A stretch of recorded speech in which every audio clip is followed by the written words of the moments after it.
What's happening, all you Minties? Uncanny Omar here from Near Mint Condition, the home of collected editions. And today, join me for my overview of the Gideon Falls Book 2, The Eater of All Things. This is the deluxe edition from Image Comics. So, let's go ahead and get started.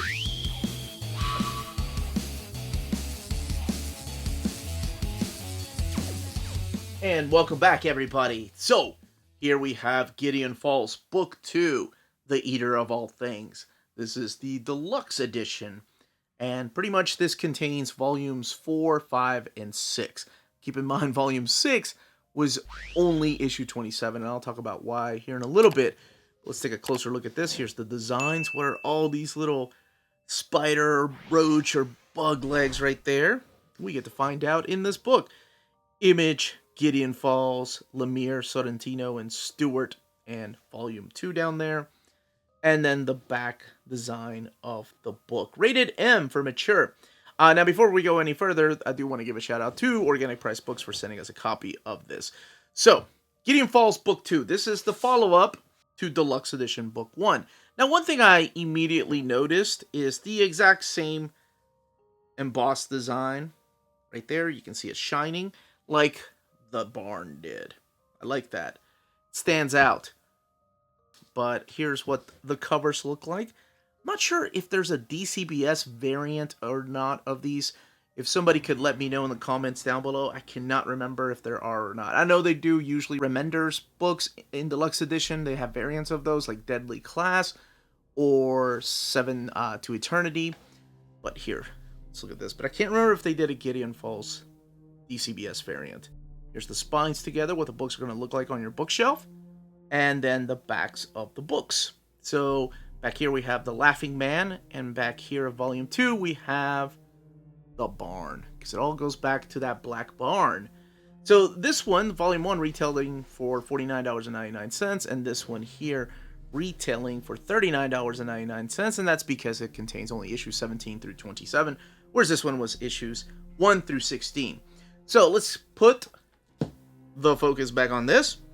So we're going to open this up. There is no dust jacket. It is a deluxe edition, just so you can rest assured. It is as tall as an omnibus or deluxe editions, whether it's DC or Marvel. Alright, now we're going to crack this open. But before I crack it open, I do want to give you a little heads up that I am going to be talking about some things that happen in volume 1 of the deluxe edition.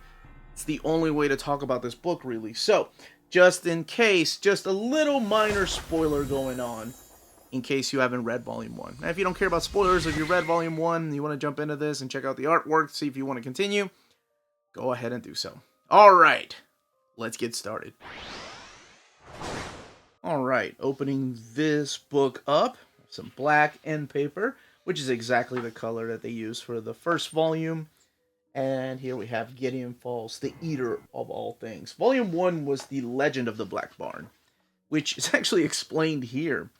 And here is the credits. Jeff Lemire, Andrea Sorrentino, Dave Stewart supplying the colors, Steve Wands doing the lettering and designs, and then we have some variant covers back here, which we'll see all the way in the back, unless they are spoilers. So collecting issues 17 through 27, and it has 336 pages. Now, it is less page count than Volume 1. It's less issues. We thought it was going to go to issue number 30, but Jeff Lemire, I think in issue 23, made an announcement that, yes, we are actually ending it with the 27th issue, which, by the way, was 80 pages. So it is bigger than your standard size comic book.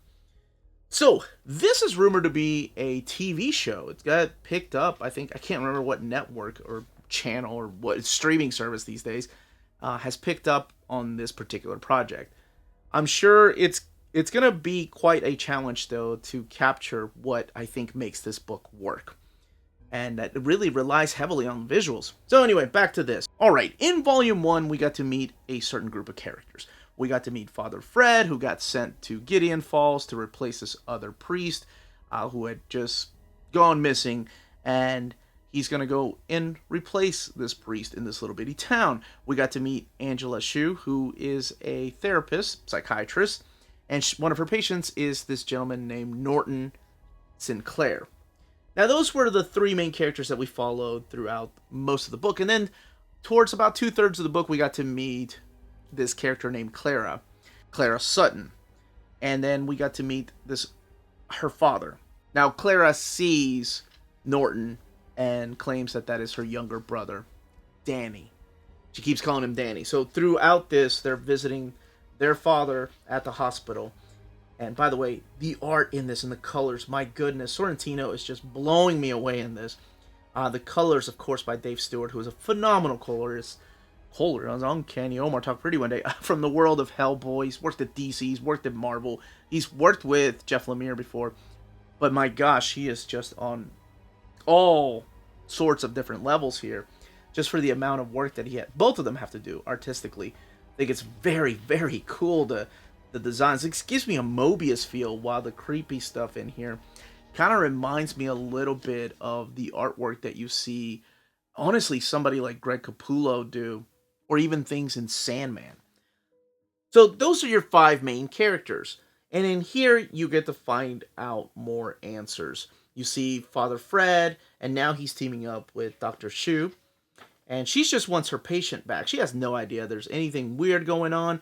He's a man of the cloth, and he's starting to believe there's some things, because as you saw in the final, or in the past issue, or volume rather, there were some things going on that were kind of supernatural to him. This one here, though, this one has everything. Now, one thing most people will say, just basing on what my friends and some of you wonderful viewers have told me, is that the book to them got better up until volume 3, and then it went downhill after that with volumes 4, 5, and 6. So these books right here. By the time they got to 6, they weren't happy with the answers, if any. I'm going to go the opposite way. I wasn't a fan of volume 1. I thought 1 was predictable, and I was thinking to myself, I remember reviewing it with Amanda many years ago, the first trade paperback, and we thought, or at least I thought, I don't know, I kind of see where this is going to go. You know, this is your basic horror movie. Obviously, this guy, Norton Sinclair, is going to be some kind of serial killer. He's going to go after the priest because he sees him as some kind of demon. I had no idea that Dr. Shu was going to play an important character. I had no idea where this was going to go. I had no idea that we were going to go into multiverse, or we were going to go into time travel in here. So this surprised me. I actually, Volume 1, to me, I didn't really dig it that much. Volume 2, it picked up a little bit. Volume 3, I'm like, okay, this is better. I like the idea of this Clara character knowing her brother, even though he doesn't remember anything from his past, or who this Danny character is. And then when we get to 4, 5, and 6, to me, I was like, okay, this is good. So when we get to the Bishop, because we remember in Volume 1, the Bishop, we never really got to see his face. In here, we get to see the Bishop and what the plan is, what everything has been about, and it all, of course, comes from the Black Barn. And a lot of it has to do with these 5 characters. As a matter of fact, there's a prophecy that these 5 characters, I think he calls them the priest, the warrior, the prophet, and the father, and I can't remember who the other one was. But anyway, these 5 characters are supposed to stop whatever this Black Barn is holding.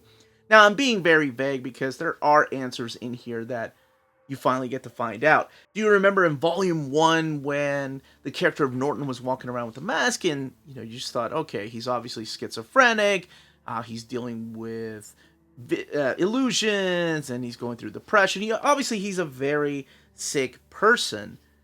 Of course he's going to wear a mask, but in here you get to find out there's a reason why the character has been wearing a mask. And could it be that it's related to these bugs? There's zombies in here. I mean, there's all kinds of things that I did not see coming when I started reading this series. And I think that's why I enjoyed it. The horror elements never really worked with me. I've realized that horror is all subjective anyway. Some people enjoy things about horror movies that I don't, and vice versa. There's a lot of horror elements that I enjoy about movies that some people are like, oh, that was boring. But for me, it was less about the horror and more about the sci-fi elements that I enjoyed about this. The mystery, the whodunit. Oh my gosh, and when you get to meet the plowman, that to me was one of the best parts about this whole series. I thought it was awesome. Because whenever you hear, the father's like, we gotta round up the plowman. It's the only way to stop whatever's hiding in the barn. And what does it have to do with the laughing man? So, you do get answers, but I'm gonna say something. The final issue, the final volume, will throw you for a loop, and don't expect everything to be answered. How about that? I'll say that. Don't expect every question that you've had throughout the series to be answered. And I'm okay with that. That's the beauty to me of horror movies. That's what works, the fear of the unknown. I don't need everything spelled out. I don't need everything to have some kind of solution or some kind of origin, if you will.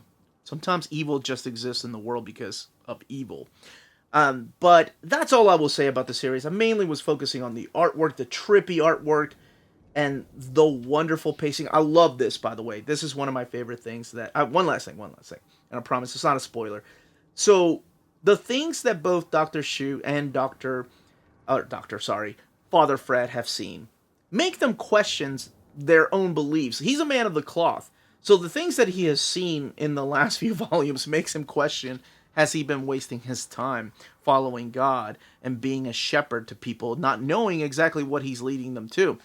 And she's a psychiatrist, she is somebody of science, and she's starting to see things that makes her question all her science books she's ever read. And I thought both of them pairing up to go to what I'll call the center was a very unique conversation, and I think it made this book so much better for me. All right, let's look at the extras. All right, so here we have the cover galleries here,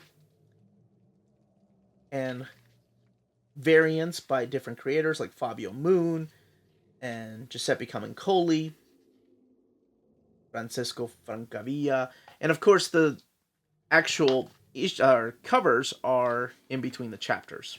I'll tell you what issue you're on. But the variants are all back here. And of course we have to have Jeff Lemire draw a variant. But that is it as far as extras. It's not a commentary or anything. Now let's take a look at this binding. Much like the very first volume, I feel like it's glued binding with some sewn binding in there. But it's really difficult to tell just because they used a lot of excess glue right there. But I really didn't have an issue with the book laying down, whether it's towards the front or towards the back of the book. Let's look at the extras, make sure I don't spoil anything in that final issue. Yeah, it lays over really nice. That's what makes me think it's got some sewn binding, but it's really hard to tell because of all the glue. But that's it. Gideon Falls Volume 2. That, as they say, is that.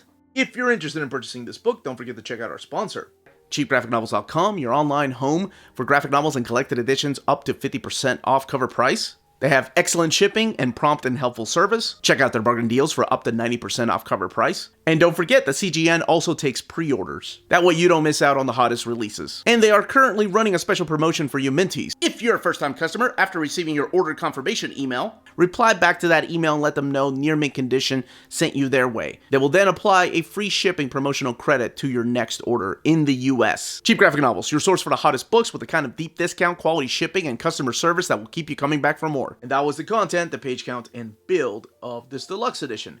Let me know in the comments down below if you are picking this up, if you already have the trades, if you've never read Gideon Falls, if this is how you're going to pick it up, if you're going to go to the trades or check them out digitally. And yeah, if you're excited about the TV show, 'cause, I mean, it could be really trippy and really well done if the right channel picks it up. Not sure who is picking it up as of this video. If you have any questions, leave them down below. Let me know what you thought of the series if you read it. Everyone, stay healthy and safe out there. Much love.